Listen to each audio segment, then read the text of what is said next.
In just weeks, the map changed. What Russia had spent months capturing in the southern Zaporizhzhia region, trenches carved into frozen soil, minefields layered like scars, supply routes guarded with artillery, began collapsing under relentless Ukrainian assault. Nearly half of Moscow's recent gains vanished in a storm of steel and fire, and the world watched in disbelief.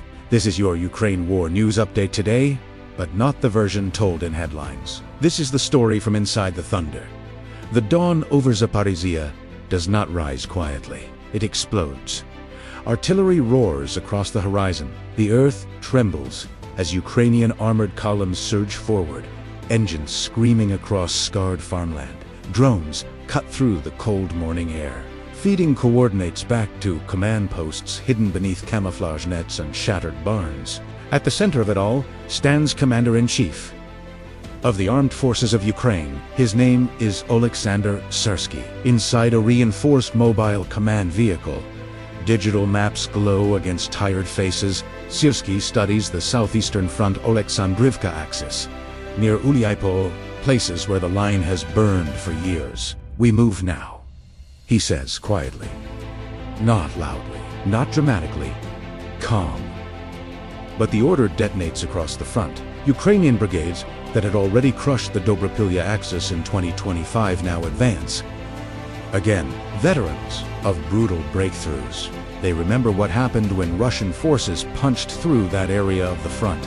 They remember clearing it street by street, trench to trench, reclaiming nearly 170 square kilometers in weeks. Now they return with precision. Western observers, including the Institute for the Study of War, confirm what battlefield radios already know. Roughly 200 square kilometers liberated. Russian defensive belts, once thought immovable, are folding.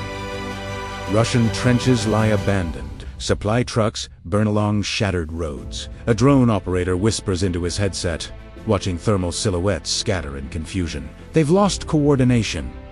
And that is when the deeper truth is realized. This isn't just a counterattack. It's a systems collapse. Months earlier, Moscow lost access to Starlink systems after terminals used by Russian forces were disabled. Suddenly, frontline units were cut from reliable satellite communication. Telegram, the primary messaging lifeline for Russian troops, began suffering disruptions. Other messaging services were blocked inside Russia. Secure alternatives were limited to state-approved networks, slow and rigid. Without stable battlefield communications, modern warfare fractures. Orders arrive too late. Artillery fires blind, units advance, without knowing neighboring units have already retreated.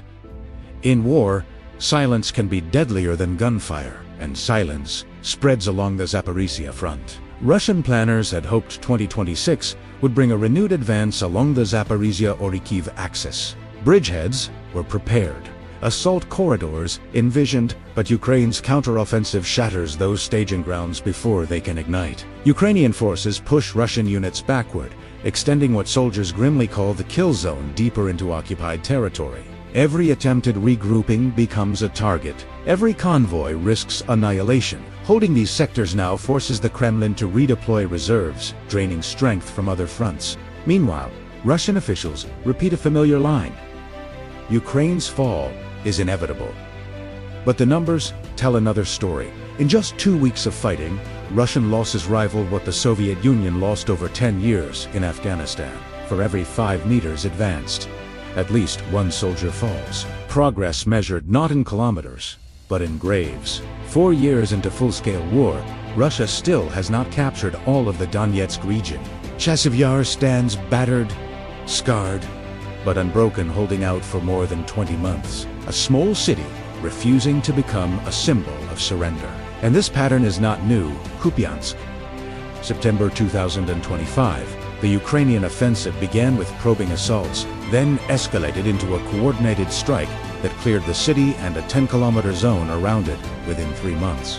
Over 100 square kilometers liberated. Supply routes cut, momentum reversed. This is not randomness.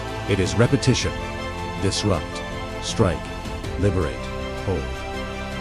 Back in Zaporizhzhia region, Ukrainian infantry moved through reclaimed villages where Russian fortifications still stand half-finished. Trenches zigzag across fields that were meant to anchor future offensives. Now they serve as reminders of overreach. A Ukrainian soldier kneels beside a newly raised blue and yellow flag, fluttering against a smoky sky. They said, "We couldn't take this back," he murmurs. Behind him, artillery thunders again, but farther away now.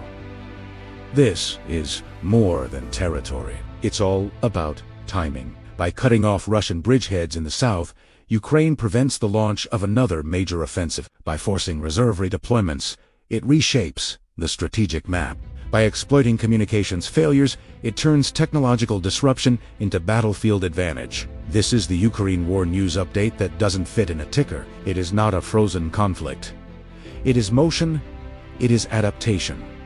It's all about endurance. The offensive in Zaporizhzhia proves something essential. With sustained partner support and sufficient weapons supplies, Ukraine can reclaim its land.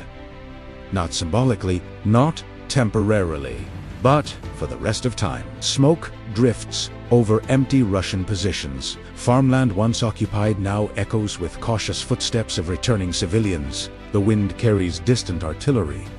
But the front line has shifted, and the world scrolls through headlines labeled Ukraine War News, seeing numbers, arrows, and maps. But on the ground, it is something else entirely. It is mud on boots, static-filled radios, explosions that light the night like false dawns. It is commanders calculating risk in seconds. It is soldiers advancing through fields seeded with mines. It is a nation refusing inevitability. As the sun sets over Zaporizhzhia, Ukrainian units dig in, not in retreat, but in defense of reclaimed ground. Russian forces regroup farther east, struggling to rebuild broken logistics chains and fragmented communications. The war is not over. The fighting will continue, but something has shifted.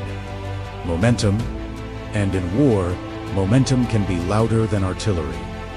Fade into darkness. The distant echo of drones fades into wind over open fields. The map has changed, and it changed in weeks.